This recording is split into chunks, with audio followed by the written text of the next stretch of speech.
right, the All-Star break is here on the podcast, and we are taking a week off of sports. We're going to do a little pop culture catch-up here. Your host, Mike Phillips, here. Joining me today, our pop culture team in the middle of the year. First up, our pop culture correspondent, Sam Derosa. Sam, how are you?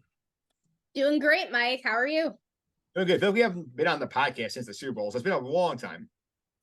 It doesn't feel that long, but yeah, thinking back this morning, I was thinking how long it's been since I've been on, but happy to be back. Yep. Also with us here today, we had a few more conversations. We got some movies. Our resident film critic, Barstool Sports Zone, Jon Stanko is here. John, how are you? I'm doing fantastic. Metro North took all the energy out of me this evening, but I am here and I am ready to talk some Christopher Nolan with you guys. Absolutely here. Since we have a lot going on here at the All-Star break, we're not going to talk about the depressing baseball in New York right now. We're going to have some fun. We're going to talk some movies here. Stanko. Not depressing in Boston, for the record. The hottest team heading into the All-Star break. We're not good, but currently Boston fans are not depressed. Well, you said that right now. We'll see what happens in like a couple of weeks. We play the Mets. We play the Mets coming out of the All-Star break, so I could win 2 out of 3 that week. I'm calling that right now. I wouldn't mind that. Yeah, well, we'll see what happens there. But I want to catch up a couple of things here. Obviously, Sam, I don't know if you're aware, but Mr. Stanko has been a big admired Barstool celebrity for his take on Taylor Swift concert. So, Stanko, would you like to refresh the audience here on what you have said? The audience. Refresh the audience. Let's see. Well, I went to Taylor Swift with my fiance and our friends to the Rain show at Gillette, which was a magical experience. It priceless, an all-time memory, which we will never forget. I've been to 4 concerts in my life. 3 of them are Taylor Swift, and 2 of them are Rain shows at Gillette Stadium. So I'm batting a pretty good average right now. And so it's something I would never give up for that memory. And it was, the argument was raised at Barstool that Taylor Swift fans are crazy and that we'll do anything, blah, blah, blah, blah, blah, blah, blah, blah, which is maybe true or not. But basically, Big Cat put down on the table $50,000 not to go to the concert. And I'd be like, I go to the concert. And then they just kept on raising the ante. And then eventually you just got to stick to your guns. And it's just the matter of principle that memory is worth more than money. And it's something I would never give up. It's a memory I'll never forget with my fiance. So, and our friends. So you know what? I would turn down $10 million and I would still go to the Taylor Swift concert because it was fucking awesome, guys. It was incredible. 3.5 hours. She just didn't stop. She just kept going and going and going, just playing banger after banger after banger in the pouring rain. It was a tsunami. It was outstanding. Would never turn that down, ever. Sam, your reaction. You know me and Taylor Swift. I've never been a giant fan, but hey, I respect the hell out of her fans. They'll literally die, as Stanko basically put, for $10 million. But hey, listen, I'm just happy to be here with royalty. It's not royalty. Let's get that straight. Stanko, not royalty at all. No, but it was. Listen, I was asked a question. I answered the question, and I gave my honest answer. Hey, you're a Swiftie for life. What are you gonna say? Memory is always above money. I am a person who values experiences over other stuff. Ask anyone. I don't take my phone out. I didn't take any pictures at the concert. I literally just sat there, listened, and watched. Like, I don't, experiences over money. Like, it's just a thing that I believe in.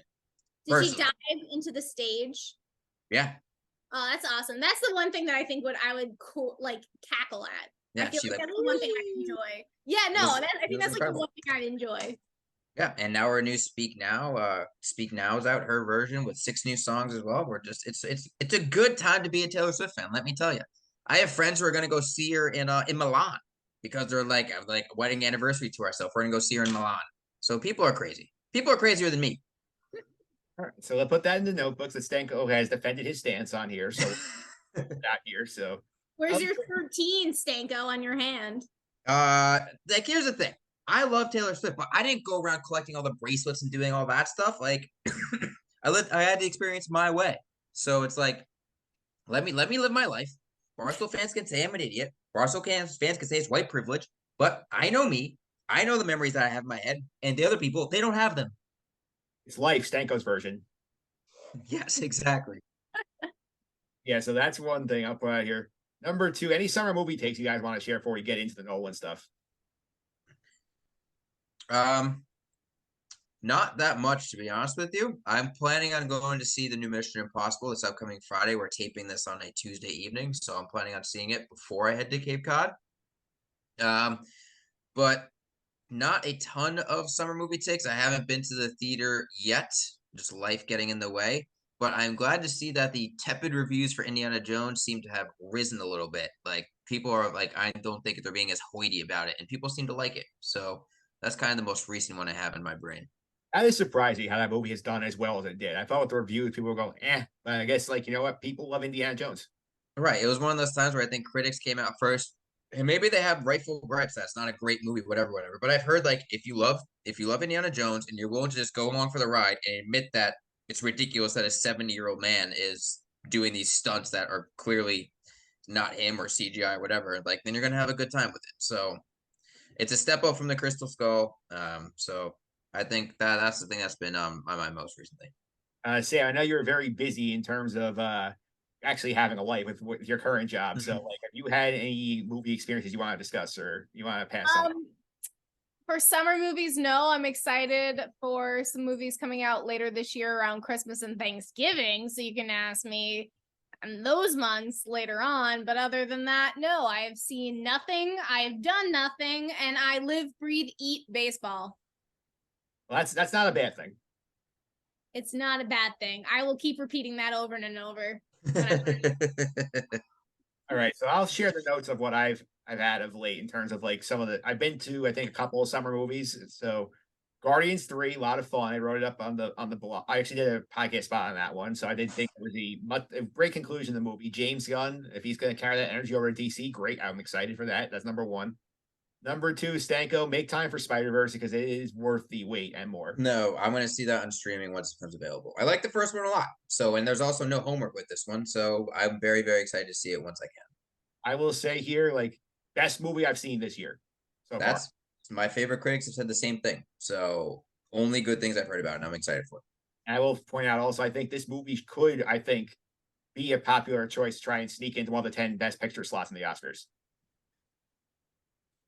It's still very, very far away. There's some heavy hitters coming in the fall. I mean, you got Scott Scorsese coming in. You got Fincher coming in as well. So we got some heavy hitters coming in. But listen, animated movie getting in the top 10, that's not unprecedented. I think Toy Story 3 had it. They were nominated too. So yeah, I'd be curious. I think we'll go in more of that. Sam, remember last year they sort of have the Top Gun Maverick and the Avatar slots for like popular movie. I think it's gonna get one of those. Okay. I mean, hey, I'm waiting for that to come on streaming. I know Guardians is coming out soon for streaming. So that's where I put my bank in there is for quick streaming. And number 3, The Flash, meh. Meh. I mean, did we expect more than meh? Everyone was toting it as the greatest action hero movie before it even came out. Like, what are we talking about here? It's not going to be the greatest action superhero movie ever. Like, they're just trying to pump the tires. I mean, I think I talked about this too in the podcast. I feel like, Stanky, you talk about like all the stuff with Ezra Miller surrounding the movie, I think definitely turned people away. There's not a home run. There's one like massive cameo everyone's talking about at the end of the movie, but like it was like very safe, which I felt like was surprising. Ezra Miller is a good performance, but I think the negative PR plus everybody knows that it's not going anywhere. I think hurt it. How was the CGI? I heard some of the CGI was like PS2 worthy. Yeah, that's accurate. And I think they tried to defend it like, oh, like this is a distorted version of how you, like I would actually see the Flash running. Like, no, you're just lazy. Well, yeah, I don't know. I wasn't expecting much from the Flash, so I know it was a big flop in terms of being a moneymaker, but James Gunn, I think at the day we're taping this, there was more DC announcements made about castings and stuff like that that's coming forward. So they have a long road ahead of them. Frankly, all superhero movies have a long road ahead of them now with the way things have been going. Yeah, Sam, would you have any desire to check the Flash out when it hits streaming? I do just for the fact for Keaton. Honestly, that's it. Sorry. I don't care about anything except for Michael Keaton as Batman again. I'll say Michael Keaton was very good. That's it though. That's checks all my boxes. When is Michael Keaton really bad? Like Michael Keaton's pretty reliable. He's pretty consistent. You're gonna have a good time with him at the movies. Yeah, no arguments here.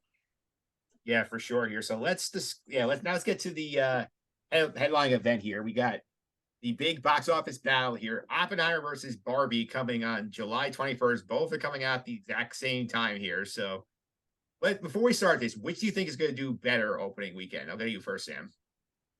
I'm thinking Barbie just because it's Barbie. I'm really excited. I mean, I'm equally excited for both movies.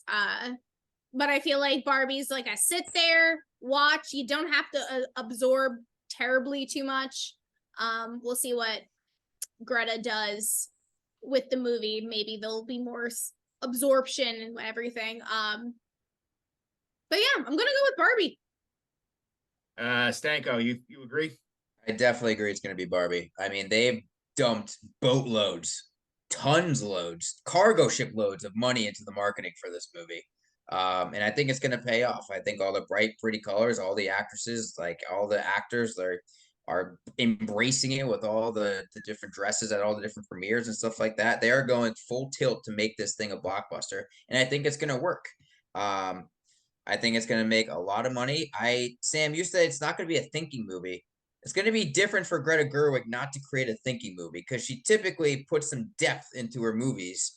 Exactly. And right. So I'm curious what the audience is expecting versus what they're going to get, because the trailers, we don't know what the movie's about. We know she goes into the real world, but what conflict is there in the real world? Like, we don't know what the actual conflict is.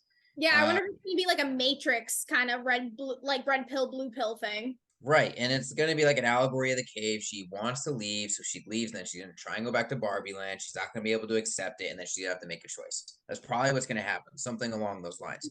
I personally am way more excited for Oppenheimer. I'm just gonna be straight up with you. Like, Barbie seems like a lot of cringe humor, punch you in the face with social commentary type things. And that's not my type of movie. It's just not, I don't enjoy cringe. I don't enjoy people being awkward and then getting laughed at. Like, that's not my type of thing. And that's the thing that Barbie's going to be when she goes to the weird world. She's going to have all eyes on her with people snickering. And I don't enjoy that. We have Christopher Nolan doing a character piece about one of the most tumultuous times in history with what's going to be groundbreaking cinema, what he always does. And sure, he's going to have some of his same motifs thrown into it, but I like that stuff a lot more. I like the idea of a power struggle and stuff like that. So I'm way more excited for Oppenheimer, but I am in the minority. Yeah, and Cillian Murphy's supposed to have like an Oscar-worthy best actor performance as well. Yeah, I mean, I love Cillian Murphy. And Margot Robbie's probably going to get some attention too. And like, this is another thing where the casts are equally stacked in both movies. I like a movie where the cast, while it's stacked, isn't playing like to their fame. And Barbie, because it's the style of the movie, every time you see someone's face is famous, you're gonna go like, oh, that's that person playing a Ken. Oh, that's that person playing a Barbie. Oh, blah blah blah, and you're meant to recognize them. Yeah. I don't love that. I love when the cast is stacked, but they're all still playing characters, and you're just seeing them with their talent, and they're showing their talent and not their face. So again, it's a little bit. Again, I think Barbie's gonna be good, but I'm way more excited for Oppenheimer because it's just more my type of movie. Yeah, I agree with you, Stanko. I do feel like I'm in the minority with you that I'm more hyped for Oppenheimer for obvious reasons, but I will point out here, I think like the market, you're right, has been killer. I mean, the fact they built an entire freaking Barbie dream house that you could apparently Airbnb, that's insane for marketing purposes. And the fact I feel like, again, like in terms of just like sales the casual audience, a 2-hour Barbie movie versus a 3-hour rated R Oppenheimer movie is going to be a much easier sell at the box office. That's very true. That's very true. I mean, Barbie had a sponsored segment on The Bachelor, like The Bachelorette, like on Monday. So it's like they are dropping every single bucket of money that they possibly can to get people to go to the movies, and it's going to work. And so it's Greta Gerwig too, which means the movie is going to be good. I'm confident the movie's going to be good. It's just whether or not it's going to be one of those movies I want to revisit and rethink about. That's what I'm doubting for me personally. Yeah, so let's go ahead now. Go the reason why we're here. We're going to rank Christopher Nolan's 10 widely distributed films. Stanko and I both saw following his first movie, but that's very hard to track down for the average person, as Sam would attest to. Yeah, I had some time Sunday evening, couldn't find it easily, nixed it to my, not to get too far ahead, my bottom pick, unfortunately. Yeah, so we're going to do the 10 movies released after that, going from Memento, Insomnia, Batman Begins, The Prestige, The Dark Knight, Inception, The Dark Knight Rises, Interstellar, Dunkirk, and Tenet. So that's the 10 we're covering today. So we're going to go from reverse order from 10 to 1 here. So this is rankings is 3 of us have rankings in there. These are based off of personal rankings from me. Stanko's rankings I got from his blog 2 years ago, but he'll point out when we do the podcast that he has updated his spots. All right, there are some changes. I went through this morning and this afternoon, went off the cuff of movies that I remember and just rewatching clips and stuff. So things change, Mike. My opinion changes.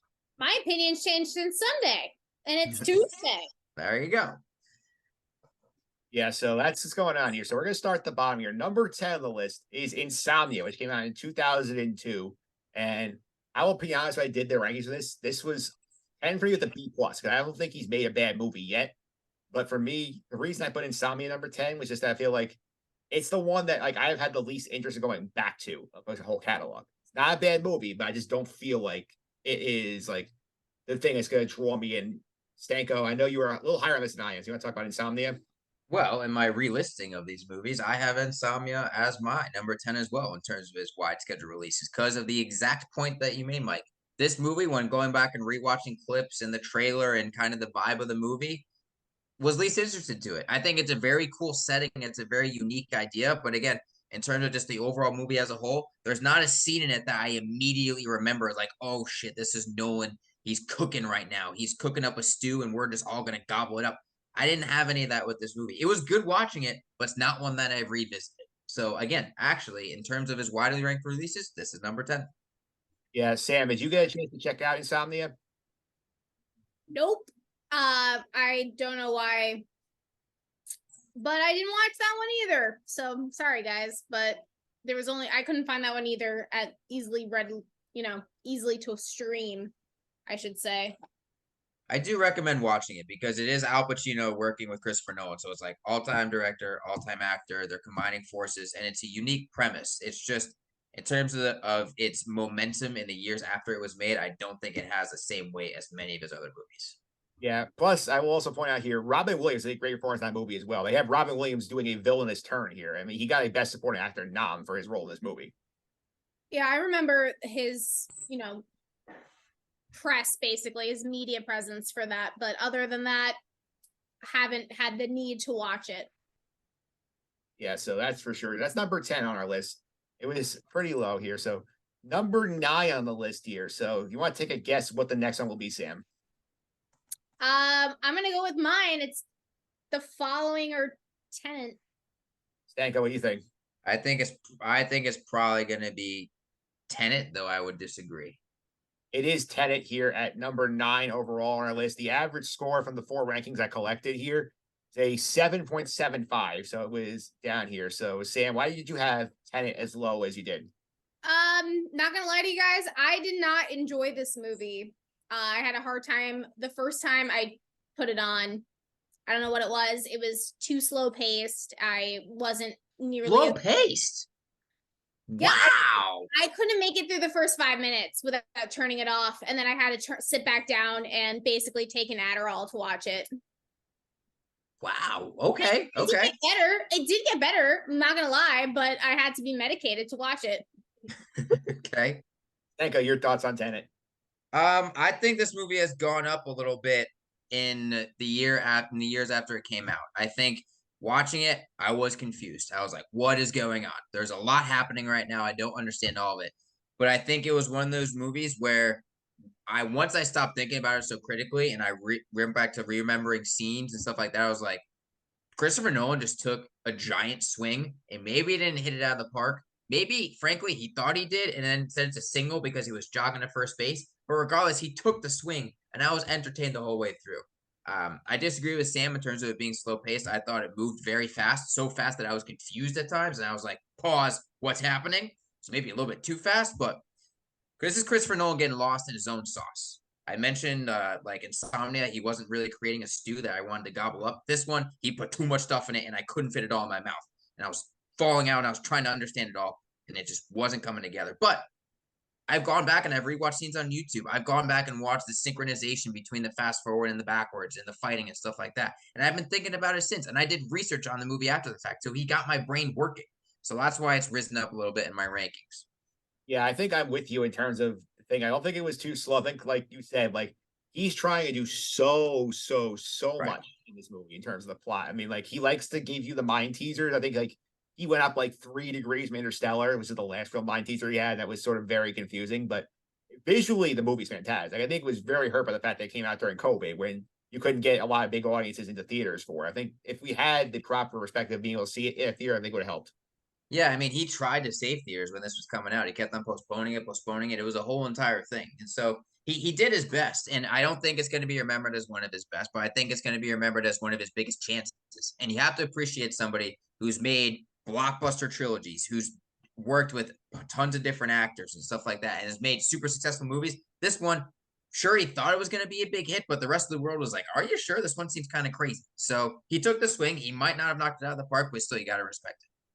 Yeah, Sam See, also. with like with this thing, like it was just so much to take in that, and I haven't seen it since it came out back during the pandemic. So I like originally watched it when it first came out, and then I watched it 2 weeks later, and it was just like too much that my brain literally could not handle it. So yeah, to me it was slow paced, as in like I couldn't get through the first 5 minutes, but like I could not comprehend anything that was going on during that movie. And Yeah, I usually appreciate his like time jumps and everything, because I know we'll be going back and forth for his time and everything. But I was just like, I'm not getting what you're putting down.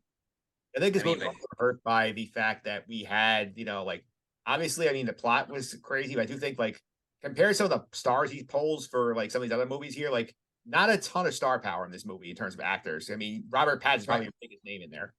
Right, and John David Washington, great performance. Like I think Robert Pattinson in this movie was a revelation. I was like, holy shit! Like this dude could be freaking James Bond. Like he had swagger I'd never seen before. Like frankly, I knew him most from Sparkling in Twilight, and then it's like that the movie Remember Me when it's the two towers at the end. Like those are the two biggest things I had known him for. So it's like, what is happening? And then Robert Pattinson does this, and it's like, oh, it turns out this dude's actually a pretty goddamn good actor when you give him good parts, and he's proven that in his post Twilight career. And this was another step in that direction. And we have to thank him for the Oppenheimer movie, because he's the one who gave Nolan the book about Oppenheimer. Well, shit. Well, there you go. Yeah, Thanks while for they were, that. yeah, great call, Sam. I mentioned that. It's like really while they were filming Tenet, he gave Nolan the Oppenheimer books. I think you'd enjoy this. He read the books. I'm making a movie about him. I mean, Thank God for Rob thank you for Robert Pattinson. Yeah, and also this I think parlay Robert Pattinson's the Batman, so good for us. Sure. Again, Robert Pattinson, he showed he could do action in Tenet. Bam, he's in Batman. There you go. All right, next up here, number 8 on the list here.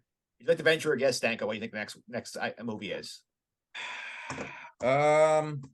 What do I think the next movie is going to be? I think it's going to be a movie that I have raised in my rankings, but I think it's going to be Memento down here. Sam, what do you think?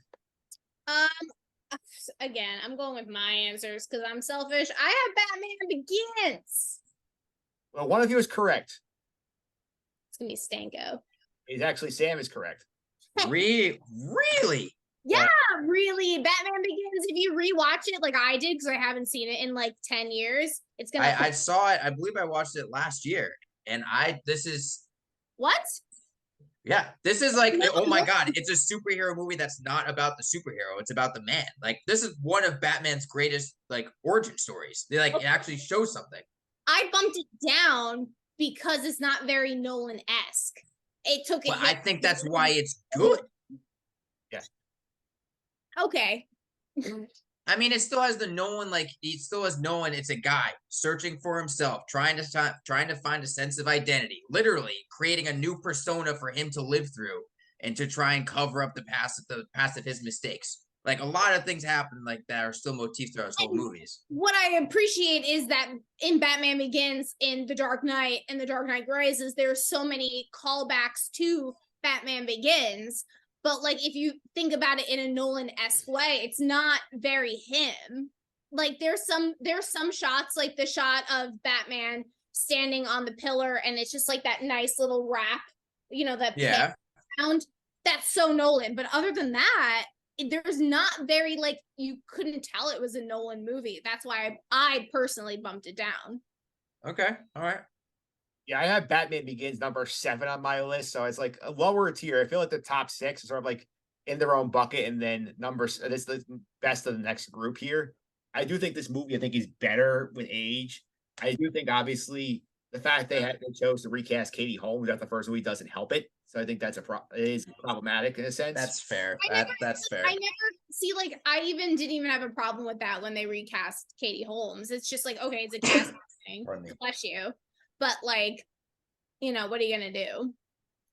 Yeah, I do think also I did like the choice of this movie, Stanko, the fact that they went like off the like beaten path of like villains we're getting in Batman movie. Because at this point we're getting all the big guys in the Keaton series where we had, the Penguin, the Joker, Mr. Freeze, like getting all the biggies. Now we're starting off a whole new series with Scarecrow and Ra's al Ghul from the League of Shadows. Like that was, I think, was a bold, so I think it worked for this movie. I would agree, and I think maybe I bumped this movie up because now look, just my mind working is like I think while everyone loves The Dark Knight and the Dark Knight trilogy is one of the best movie trilogies of all time in terms of consistency from one of our greatest directors ever. And I think it kind of gets lost in the sauce in terms of best trilogies because all the movies were very good. Art like The Dark Knight is an all-time movie. It's people's like favorite movie of all time. It's going to be very, very high up on our list. It probably might be number one. Like I think I raised the Batman Begins because it sets the groundwork for everything that came after it. It's like again, Fellowship of the Ring in terms of Peter Jackson. Maybe it's not the most exciting movie of the trilogy, but you got to give it its respect because it set the groundwork for the next two that built upon it. So that's why maybe it's a little bit higher for me now than it was a couple years ago when I first ranked it. Yeah, so definitely an enjoyable movie here overall. Let's go now to number 7 on the list here. So, where do you think we are going? I'll just go with the tease here on this. Let's go ahead and throw it out here. Number 7 is Interstellar. That's where we are on the list. So it is right now. It's averages 6.25. It's a tie with our sixth, I believe. But sixth place movie had higher highs. That's why I bumped it ahead. Interstellar, I lowered on my rankings a little bit just because I don't go back and revisit this one. I have no desire to. I think the score is incredible, and I rewatched the scene of Anne Hathaway and Matthew McConaughey's character on the planet when it's taking the years, and then they get back up, and decades have passed. I rewatched that scene, but after that, I don't rewatch any of it. And the ending confused the fuck out of me. Mm-hmm. And it wasn't one of those things like Tenet where it was just like okay, take me away, like wash me away with this, and I won't care if it really makes sense. I was trying to make sense of Interstellar and I couldn't. That's one of the movies I watched, so I took some time to like rewatch certain things. Like I rewatched Batman Begins from the beginning because I haven't seen that in a while, and I've never watched Interstellar for a second time. The first time I held it in such high regard, don't remember why. Rewatching it bumped so far down on my list. I also had Interstellar as for 7th, but like I don't know what it was, but it was very confusing. It was like the whole book scene and like, they won't get the coordinates till later. And I was just like, I get it. Like we had such a good build and then it kind of just got lost completely. I don't know. Again, I agree with Stanko. Like the score is one of my favorite scores of all movies. With all of his films, he has some great composers he works with, but Interstellar, I don't know. I don't think it's one of his best films. Yeah, I'm higher on Interstellar. Again, I will admit I've not revisited in some time, but I think Matthew McConaughey's performance as the lead, I think, was very good in that movie. I think he did a good job here. I give him credit too because I feel like the scientific accuracy in this movie, I think, is very, very, very good because like we had multiple scientists come out and say like Nolan actually didn't like Hollywoodify the concepts. He actually took the science and made it interesting and actually kept it real. So I give him credit for that. Yeah, and there was I'm gonna sound like such a pompous person right now, but I just listened to a podcast recently, and it was about like scientists have discovered this thing called space time. It's like another dimension they could measure space with, like so like a cube. It's crazy, but they mentioned that Christopher Nolan's Interstellar was the only like media that ever brought this theory to life before it was even like verified by scientists recently. So to your point, Mike, it's like this is one of the most scientifically accurate movies in terms of space travel of all time. So it does deserve points for that. Yeah, it Definitely. does. Yeah, Sam, sorry, go ahead. No, I was just agreeing. Like he does his research for every single one of his movies. Yep. So let's go now to the one that was tied for it at number six now. So 6.25, bumped ahead, got some higher highs.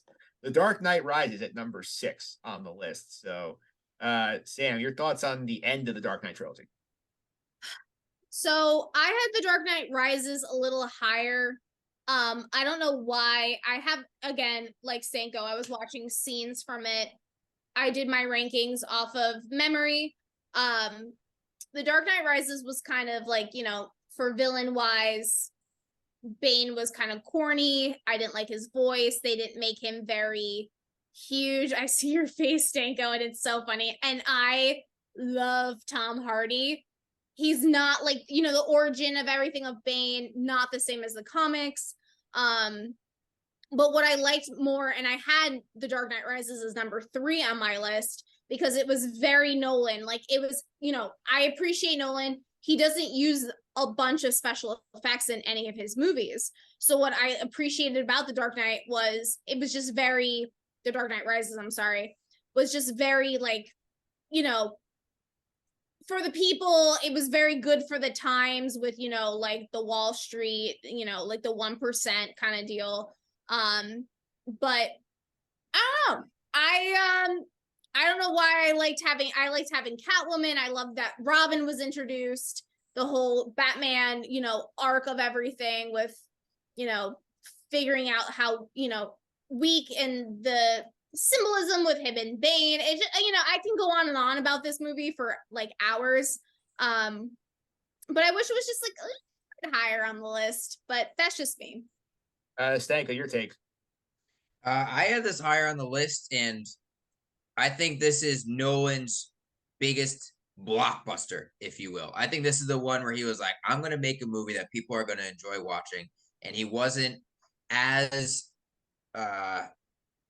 intrigued with throwing in all his different motifs and stuff like that through all his different classic themes into it. I think he just wanted to make a big ass movie. You need a ton of suspension of disbelief in this movie to just let it ride. But there are so many rewatchable scenes. The football stadium blowing up, incredible. I quote Bane like, "You think darkness is your ally, but you merely adopted the dark." Like I say that all the time. It's just a thing I say in life. So like there are scenes in this movie that I watch a ton over and over and over. While I maybe don't revisit the entire movie all the time, it has some of the most rewatchable scenes that no one has made. And I loved Bane as the bad guy. Maybe I don't love how he was killed off at the end by Catwoman. Maybe I was like, oh, come on, give me a big finale, give me a big punch. But that was a scene where Batman needs help. And guess what? Catwoman proved it. But I thought Anne Hathaway was great. She was, frankly, sexy as all hell as Catwoman. So all for me. I like this movie, and it's gone up a bit in my rankings in the years past, just knowing that I revisit it all the time. Yeah, for me, I think I was probably the low man on this one. I think that's probably why it's where it is. Because for me, I do feel like the point you made about how much is in here and how much he's throwing at, I think this hurts it a smidge. I feel like there's a little too much going on, in my opinion. I think you could have tightened it a little bit. I do think that like between Bane and who's controlling Bane and Catwoman and the whole like stuff with like stuff, I think like the first half of the movie I think takes a little while before it really gets kicking. I think once you blow up the stadium and you have the whole like background of trying to start the rebellion after the police are trapped underground, I think that helps. I think it takes a little while to get there. I think still a great movie. I just think I think it doesn't age as well, in my opinion.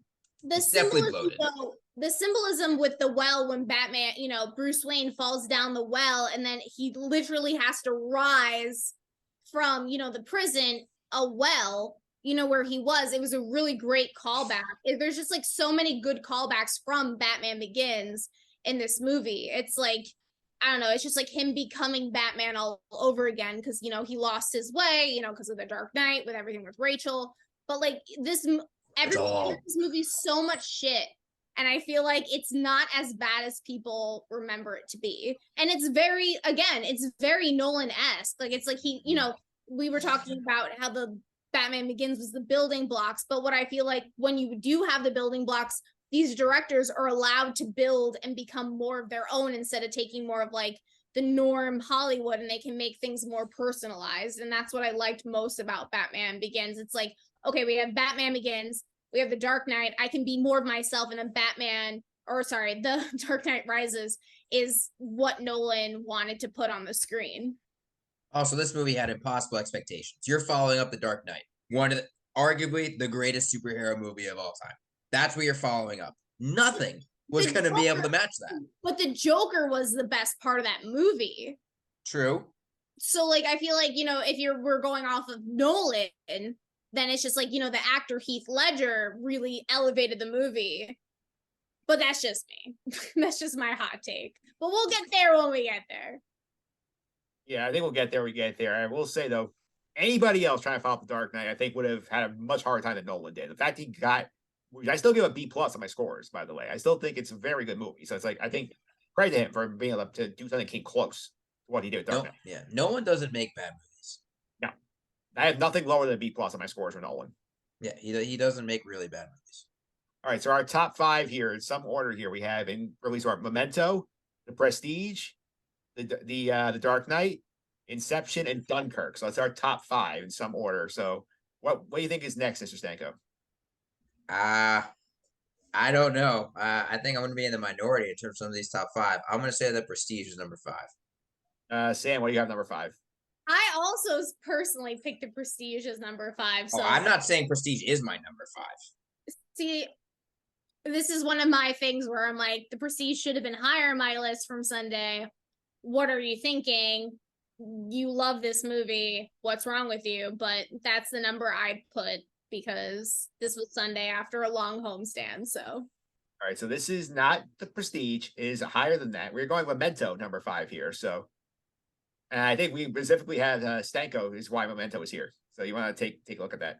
Well, in my re-ranking of these things, I had Memento last back 2 years ago. That's where I pulled it from. So that's why. Right, that's where you pulled it from. Right now, I would have it at 8 of his 11 movies, including the following. I would have it at 8. I think going back and this being his first big movie, he took again. Nolan just takes big swings. That's all he knows how to do. He's a home run hitter, and I don't think he knocks it out of the park. But everything about Nolan going forward is in Memento. A guy searching for identity. A guy, the different timelines, the unique shooting style. Like there are things that are in this movie that carry forward throughout every single story that he tells in some iteration. And going back and looking at that now, it's like, and even they were in the following too, in his first film, but like he built upon it in Memento. So I still don't love it. It's still not one of my favorites, but I did go back and rewatch scenes. I rewatched some other people talking about it and some recaps, and I was like, oh, okay. I see what's going here. I definitely was too hard on it the first time I saw it. So I'm giving it a little bit of a higher ranking now just because I think it deserves a respect because it shows that this man's convicted in what he thinks. He put it in his first movie and now he's just building upon it with bigger budgets going forward. So, and that's why I have it a little bit higher now. But again, I'm definitely not as high as it as most people. Yeah, Sam, what would you take away about Memento when you watched it? So when I put Memento as my number 4, for the reason, like Stanko was saying, it was his building block of who he was as a director. So like the timelines, everything. But Memento is one of, I remember watching this in I think a film class at Hofstra, and I was just very inspired by the way he told stories. So I kind of hold it in a higher regard than his other movies. This is one movie I've seen once, and it's definitely on my rewatch list again. But I don't know. I feel like we have to give credit where credit is due for this movie. It was one of his like big breakout ones, so that's why I have it higher. Like the black, it's very simple, like black and white, past, color, future, and it was to me, it's still an interesting concept, the entire movie, but that's just me. Yeah, so I think in terms of that situation, Memento, I think the thing that I love about this movie is the fact that when you have like Nolan's first real big widespread swings, following his very limited distribution here, the fact that he's taking a chance on, I'm gonna mess with the storytelling. We're gonna go like backwards in time and forwards in time. We have black and white and color in the same movie, and like I'm gonna do it coherently with a small, like tight cast and give you what you want and have a very entertaining story here with the big twists and turns. Big credit to him. I think he did a great job with it. Yeah, listen, Christopher Nolan, I think this movie put respect on his name, even though if the following was all respected, like this one was like, oh, this man, you give him good actors, he has the premise to carry anything forward, and it gave him momentum so he can go and make some bigger movies going forward. So, I mean, I think his next movie after this was with Robin Williams and Al Pacino, right? It Yeah. was this. It was this. Then Insomnia. So like, got the attention of those two guys. So I mean, sure, that'll work. Yeah, I think what the thing about Insomnia, I forgot to mention earlier, that's the only movie he directed that he did not write. He had a writer for that movie. So that's also interesting to point out here. Okay. And yeah. Yeah, so that's number 4 on the final list. Number 4 here, the aforementioned Prestige, number 4 here, which Stanko is lower on than Sam and I. I think we both have it. I think I had it 4. I think Sam had it 5. So Sam, you want to give the positive Prestige? I liked like all his movies. There's always a twist. I don't know what it was about this Prestige that I enjoyed the twist more than others. I really enjoyed the story of Tesla and everything. And I don't know, I really liked Hugh Jackman's portrayal as well. I thought there was excellent acting in it. This is a movie I've seen like 2 or 3 times. Not something it's always on my, constant rewatch list. But I thought it was like, it was a story that I feel like wasn't told. Because when did this movie come out? Like 2005? 2006. 2006? Yeah, so it was like, it was like getting into the whole like retelling of history. I feel like we didn't have as much as that, as we do now. So I feel like that was another one of his things where he like really like retold stories of the past, of stories I should say, that are more niche than, like retelling of World War II and everything. Yeah, I think that movie came out 2005. This is right after 2006, right after Batman Begins. So interesting choice here to have Christian Bale back in this movie when he has a big breakout role as Batman, and then he's here basically playing opposite Hugh Jackman as the two magicians. I just love the interplay between the two of them, like trying to outdo each other the whole movie, and then the big twist at the end of the movie is a lot of fun, makes you want to go back and rewatch and look at the clues that he's leaving in terms of the setup of the twist. I do think it's a lot of fun. And Stank, I know you're the one who's lower on this, so I want to give you a perspective on why you think it is. And I lowered it in my re-rankings. I have it at 10 in my re-rankings, only above Insomnia.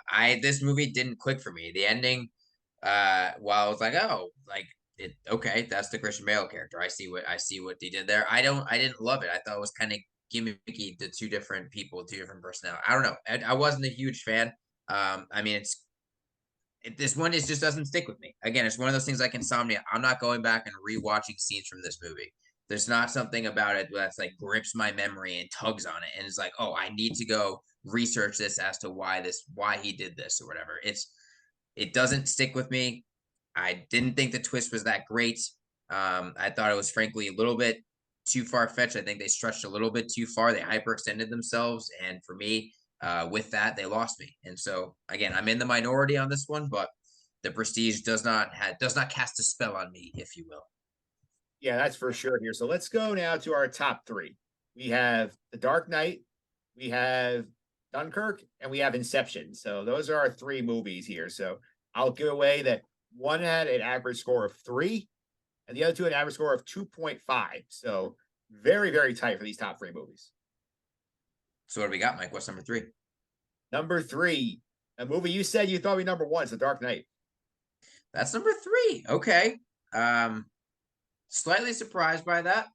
Who's the downvoter on The Dark Knight? I believe the downvoter is on this panel. Sammy.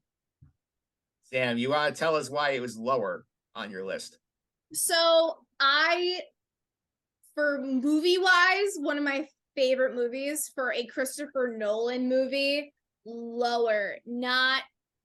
I rewatched a lot of scenes. I had it on my television. I fast forwarded through certain parts. Again, favorite villain, the Joker, Heath Ledger, my favorite version of the Joker, and I don't think anybody will ever top his performance. But again, it's just like the way I went about it Nolan wise, like Nolan directing, Nolan movie.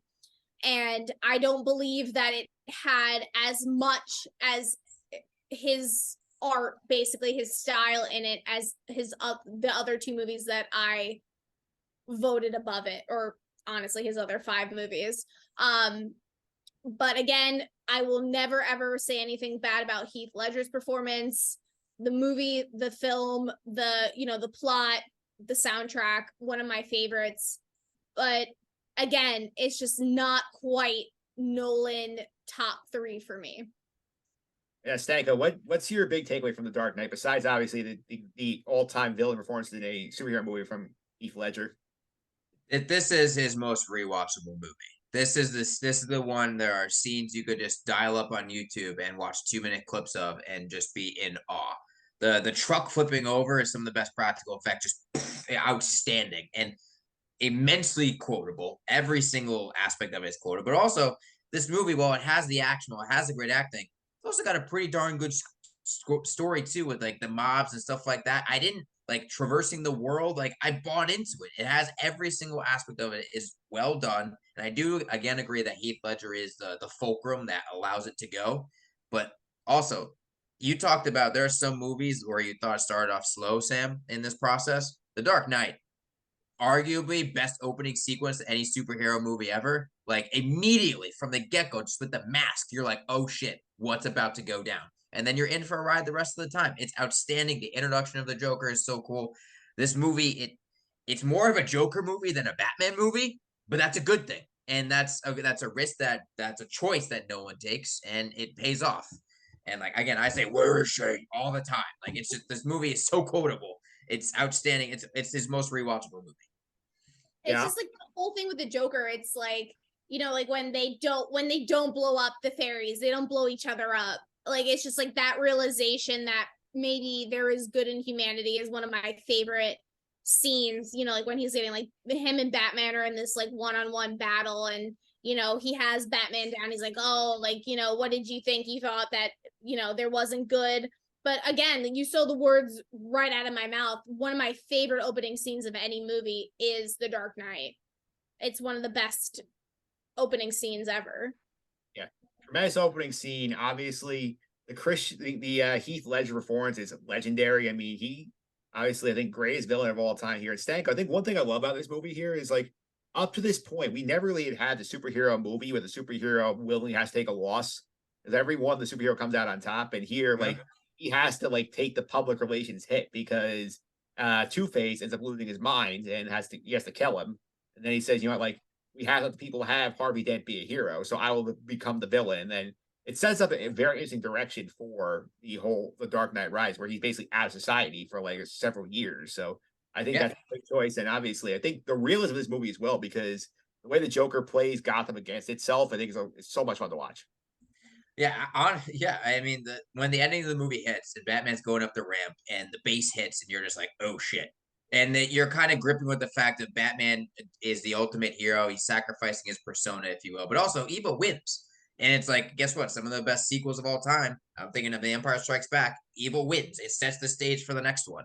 And so he takes that loss, and it's outstanding. And I think, Mike, the only scene from this movie that I don't go back and rewatch it all the time is the boat scene, where the Joker's like, they're gonna blow up the boat. They both have a button. Blah blah blah blah blah. That's the only scene I kind of don't go back and rewatch all the time, as crazy as that is. So maybe that says something about me, about society, and what I think of it. I have no idea.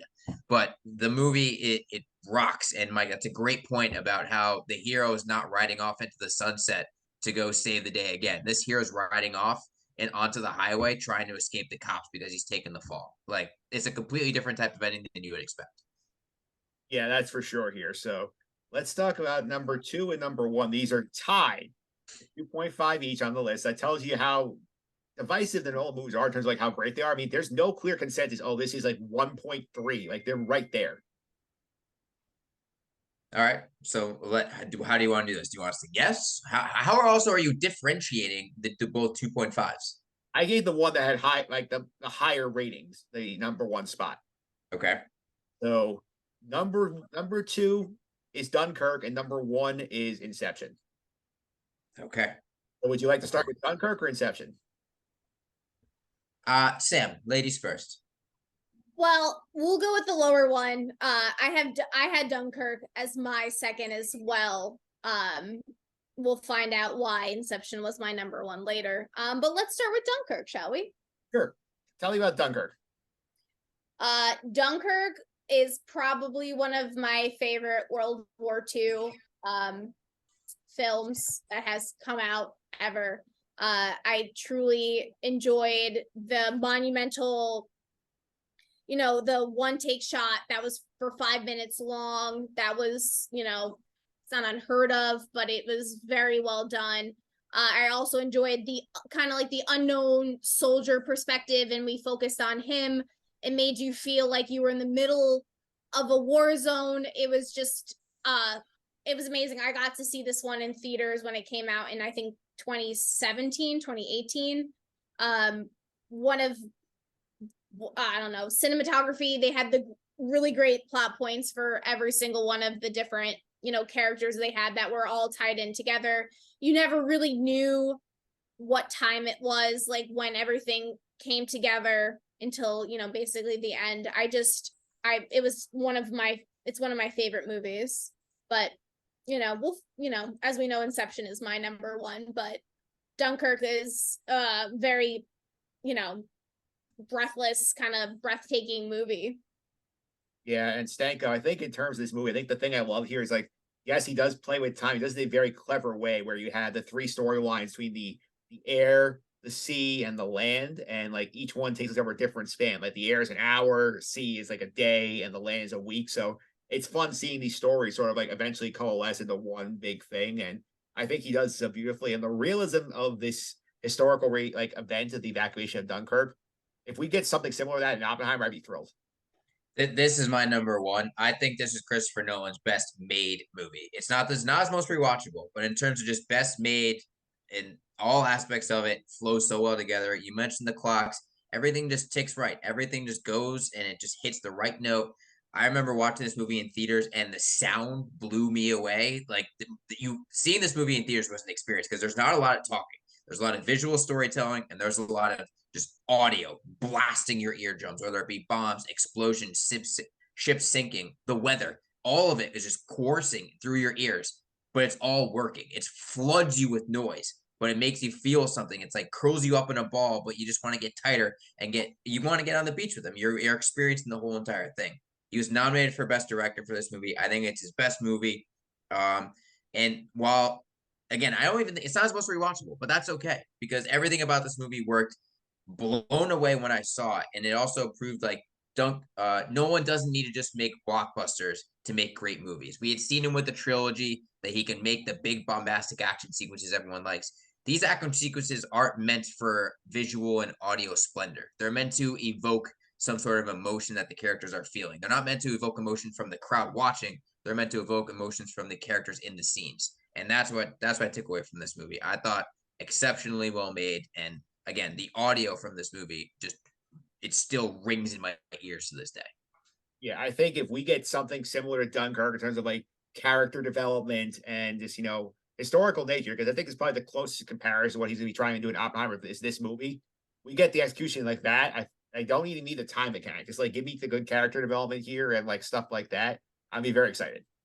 Yeah, this is a character study movie, but it's not focused on just one character. It's focused on a bunch on the beach, right? Oppenheimer, you got Oppenheimer. He's going to be the main focus. So give me a little bit more of a focus lens for his new one. But I love this movie. It's my number one. And now talking about it, I'm probably going to go rewatch it this week. Yeah, I'm going to rewatch it soon too. And obviously, number one here, Inception for me and Sam. Danko, you have this very high as well here. I think for me, I have it number one because in terms of his movie, I think you guys will name a Nolan movie that's not like involved, like his original movie, not involved in the Batman. I think this is the one that gets brought up first every time because people are gonna say like, is this actually like have the ending? Is it all time classic? Because is he still in reality? Is he dreaming? The totem cuts away the black Sopranos. It works very well, and like think the world it lets you just immerse yourself in terms of the dreamscape and like going different levels of dreams and all of like the crazy visuals and stuff. So much fun, Sam. Yeah, I mean, I also had that. This is just one of the, all-time cinematic classics of like, were they dreaming? Were they not dreaming? It's like the ending that always keeps people guessing. I feel like that has something historic to, look back on and like really give Nolan props on. Just everything that he did, I feel like in a time when CGI was really like starting to like come about and like really become super, super popular, he stuck back, like Charlie Chaplin did with silent films. It's like he chose the road less traveled by, basically, and stuck with his guns about like, realistic, movement and effects and everything. And I feel like, that in its own aspect is something to really like applaud him for. It's just, he sticks to his guns. He wants things to look, as real as possible without the use of computer, effects and everything, which I think is something to applaud him for. And I'm very excited to see what he's going to do with Oppenheimer in the next couple of weeks. Stanko, your thoughts on Inception? I remember this movie came out in 2010, and I was a senior in high school when this movie came out, and everyone talked about this movie. It was non-stop. Everyone talked about this movie and the ending. You debated it. It's what you talked about in the hallways. It's what you talked about in class. It's what you talked about on the bus. It was Inception. How many times did I rewatch this after it came out at a friend's house? Countless. It is the movie I've probably seen of his the most. I had it at number 3 on my rankings. I think the sequence in the snow and the action there is a setting where I haven't seen that many memorable action set pieces take place. Again, I think of Empire Strikes Back and Hoth in terms of last action sequence taking place in the snow like that, where it just grabs you and pulls you. Joseph Gordon-Levitt fighting through the floating hallway, really, really cool. And for as complicated as a movie as this is about stealing or implanting people's ideas into dreams, whatever it is, it's not that hard to follow. He does a really good job of cutting between the different states of dreams and the different impacts where people will wake up and stuff like that. He tells the story where you're not going to get super confused. He doesn't get lost in the sauce. He goes just far enough, adds that little bit of extra zest, and it fits perfectly well. And it's something that people talked about nonstop, and people still talk about to this day. It's one of the great all-time movie endings of our lifetimes. In terms of us, in the age we are, everyone knows about the ending to Inception. Everyone. Yeah, I would think that's a great point. I mean, the totem spitting is still classic. To get DiCaprio in this movie, which is a lot of fun. He's a great lead. He has great supporting performances from Joseph Gordon-Levitt, Elliot Page. Tom Hardy's great in this as the crazy guy. He's great. And the team as a whole is a lot of fun seeing all that come together. And I do think this is one I'm very excited. I always love going back to it. You pick up something new every time you watch this movie. I think it's always interesting in terms of like different dream levels. I think it's a lot to consider. And this is a team up movie, right? Christopher Nolan doesn't do many team up movies. Insomnia is not, Prestige not, Interstellar not. Like I guess Interstellar, they're on the ship together, they're teaming up to go to space, but this is like get the gang together. We're going on a mission. We're gonna figure it out, and there's a time crunch where we need to get out in time. It kind of hits all the classic tropes of like a standard action movie. You get the gang together and accomplish the mission, but it's got the Nolan pizzazz that everyone wants, and he dishes it out perfectly. Yeah, so let's go ahead here. We'll go to the overall list again, review what we came up with. So this is our rankings here. So I'm gonna go ahead and share my screen on the Zoom version so people watching on YouTube can check it out here. So number 1 is Inception, 2 is Dunkirk, 3 is The Dark Knight, The Prestige, Memento, The Dark Knight Rises, Interstellar, Batman Begins, Tenet, and Insomnia. So overall thoughts on the list, Sam?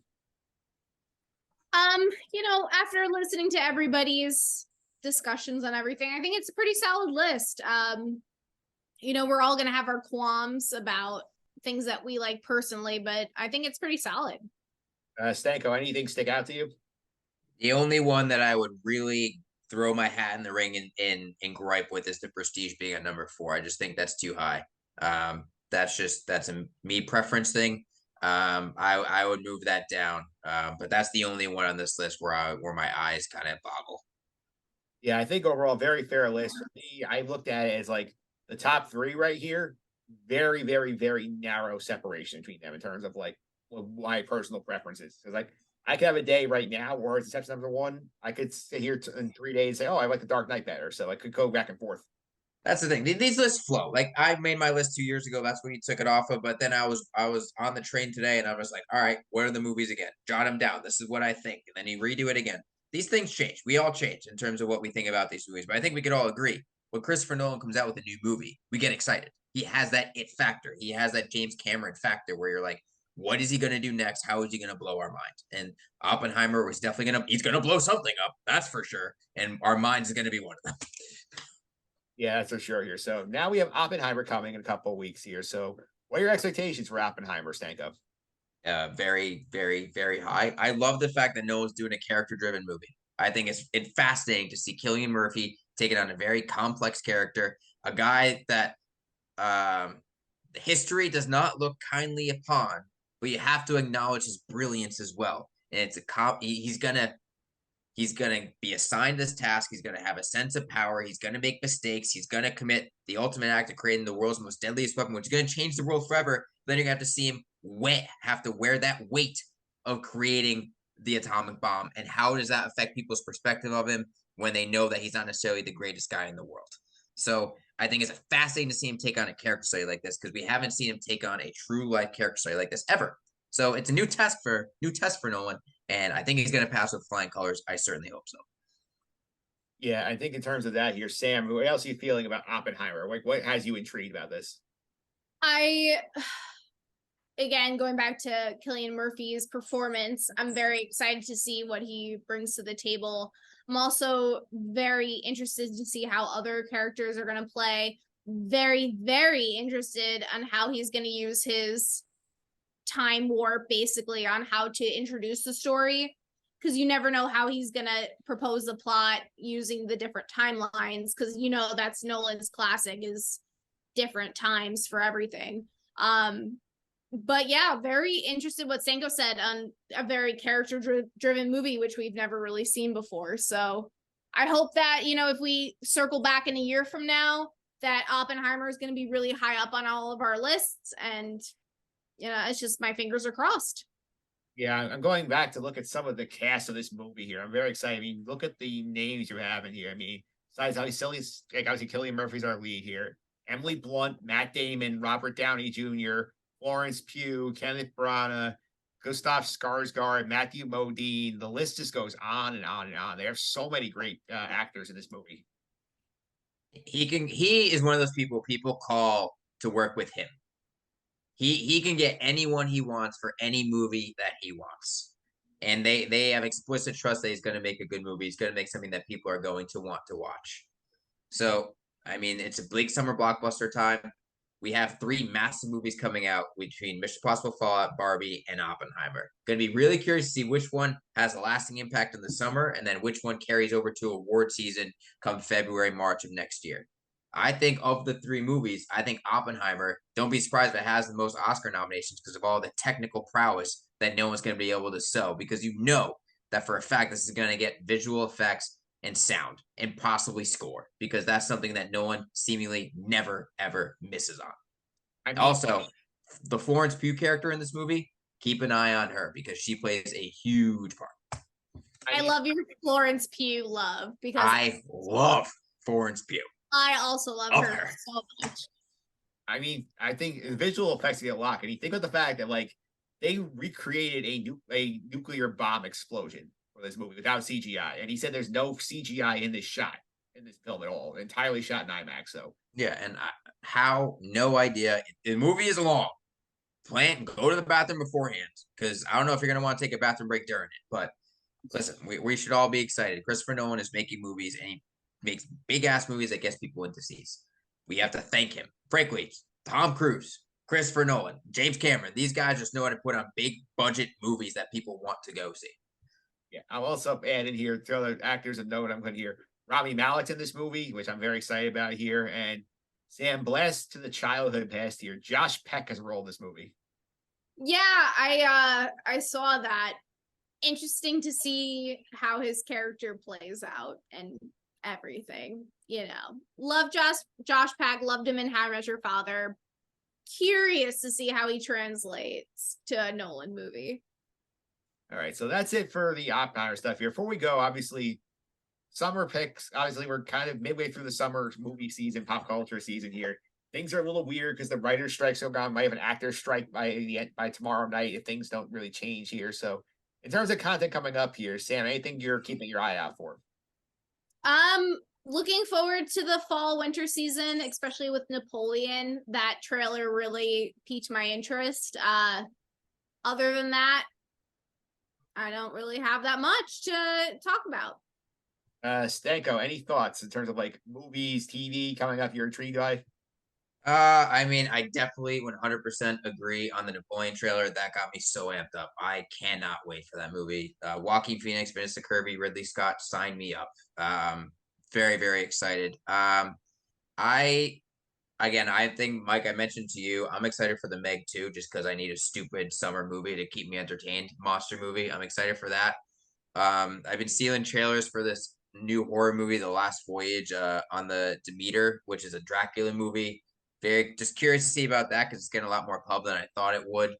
Again, I don't know how many times I'm going to be able to get to go to the movies during the summer, but I think we could. I mean, you got to make time for the big budget movies, and that's Mission Impossible, Fallout, Barbie, and Oppenheimer. They're all coming out within a 2-week span, and you need to go make time to see these movies. And I think the rest of the summer is going to be dictated by how the rest of July plays out. Because if July doesn't get people to the movies, it's going to be a struggle for the rest of the year between August and September, for sure. Then between the rest of the summer. Yeah, I think I'm excited about those movies. That's going to be for sure here. In terms of like far out here, Stanko, did you hear the story of the Zack Snyder movie, Rebel Moon? Have you heard about this? No. What is this Rebel Moon? What is this comic book character that which I've never heard of? It's coming in December to Netflix. So this is something we'll talk about in the future here. But this is a movie that was originally pitched to Disney as a Star Wars film that they rejected because it was too mature for their taste and not include any established characters. Well, fuck you, Disney, for God forbid not making a mature Star Wars thing. You mean you have to be sad tangent. You have to be stoked for the Ahsoka trailer. You as a Star Wars mega fan. Oh, the Ahsoka trailer is fantastic. I don't know half the lore that you do, but I watched the trailer and I was like, that looks pretty good.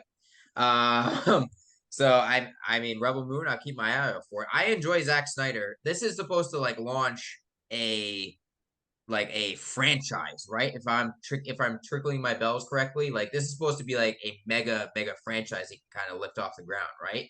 Yes. Right. So you rung my bell, and now I'm remembering what this is. Has a trailer dropped for this movie yet?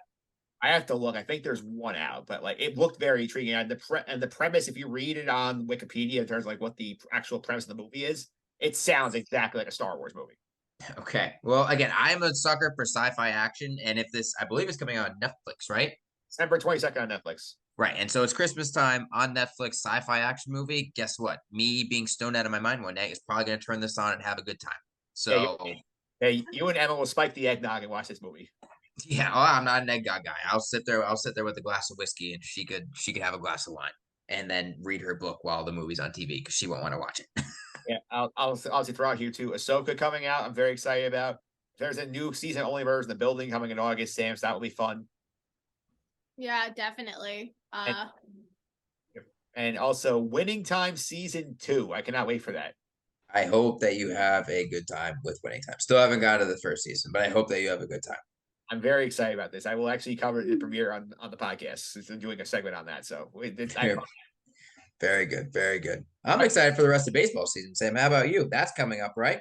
Yeah, we'll see. I'll probably see you in the wild card series, honestly. Listen, if we both make the wild card series, Houston and other teams ahead of us have had real trouble. Yeah, definitely. Yeah, I will also put out here in terms of what's interesting here, in terms of maybe more me than you guys, but I will say this: they have not made the announcement yet as of podcast time. But if my football team is the Hard Knocks pick, there will be weekly Hard Knocks covers on the podcast. That'd be fun. I'm hoping. Is that a good thing for your team or not? We don't know.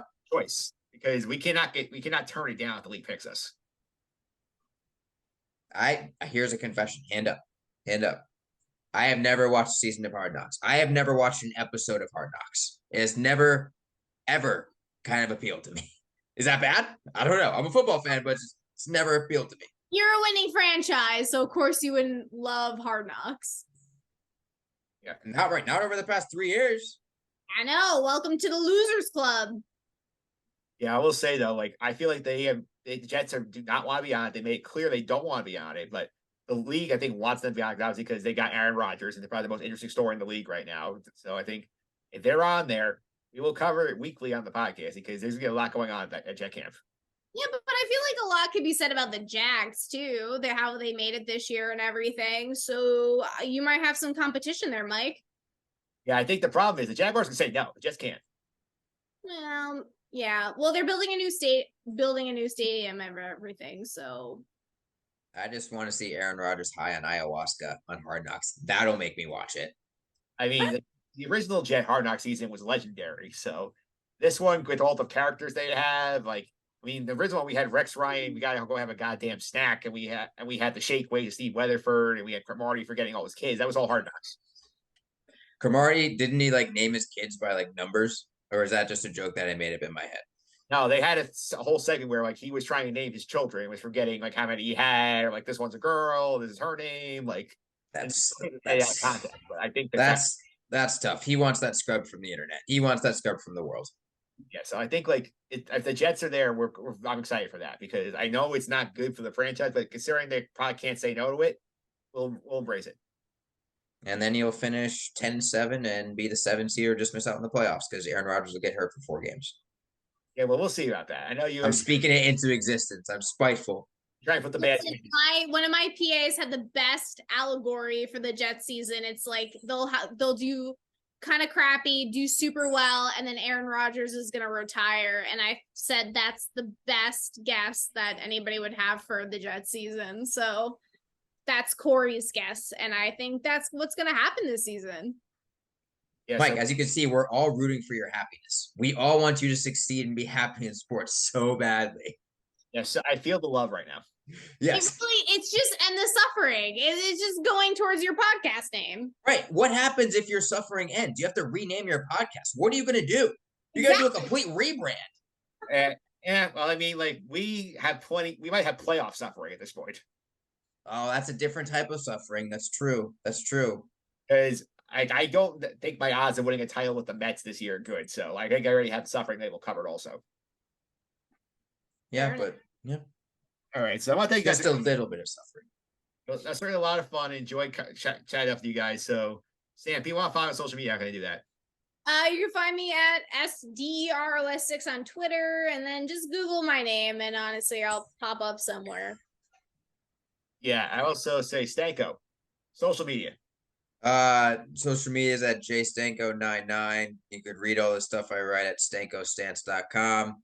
And if you want to see me rant about Taylor Swift, follow Barstool Sports because maybe I'll be on there again someday, but I doubt it. You can also follow me on Twitter, mphillips331. It's MPHILIPS331. That's on social media, all accounts, including Threads. I'm on there as well. So also going to plug the Sky Guys podcast. So we are actually getting ready for Ahsoka during the next couple of weeks. We're doing Ahsoka 101 where we cover what Ahsoka's up to in seasons of Clone Wars. So people see, I need that. Clone Wars, I know. I don't know her in Rebels because she appears in Rebels. That's coming. That podcast is a couple weeks out, but this week we have season 5 of Rebels coming out this week. Season 5 of Clone Wars. Gotcha. Best season. Yeah, great season of Clone Wars. I think that in terms of Ahsoka content, because we have a lot there. Listen, the Ahsoka trailer looked really great, so I'm happy. And maybe good Star Wars content coming our way once again. Very pumped for that. So we'll keep an eye on the Sky Guys for there. So you can follow that podcast and this podcast, Apple Podcasts, Google Play, TuneIn, Stitcher, Spotify, Amazon, all the usual suspects. Simply search for those podcasts on all those platforms. We'll be back next week. We'll do some sports. We'll talk some golf with the Open Championship coming up and more. Until then, have a good week, everybody.